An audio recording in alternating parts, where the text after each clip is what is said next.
होते. आणि इथं गेअर आहेत बघ. गाडी पार्किंग मध्ये आहे. पी ए पार्किंग मध्ये आहे. आणि साईडला बटन आहे बघ. हे साईडला हे बटन दाबलं की गाडी मागं गेली की ड्राय मध्ये गेली. हे बघ ड्राय मध्ये आली.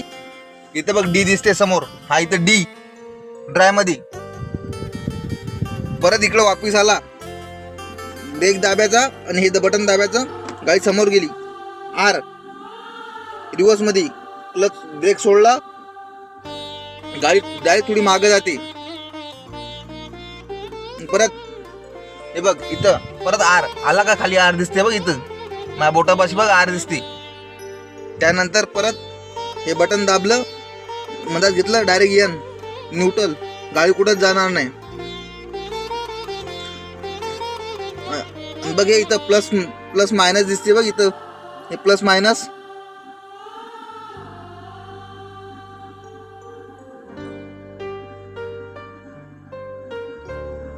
हे प्लस मायनस कशाचं आहे माहिती आहे तुला? जेव्हा गाडी चढांवरती चढत नाही तेव्हा याला असं दाबून हे असं केलं ना की ते प्लस मायनस मध्ये चाललं जाते. की मग ऑटोमॅटिक गाडी थोडी थोडी वरती चढायला लागते.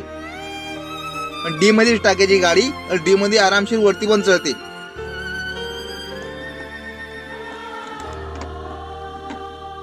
न्यूट्रल मध्ये गाडी. पी दाबलं की ऑटोमॅटिक पार्किंग.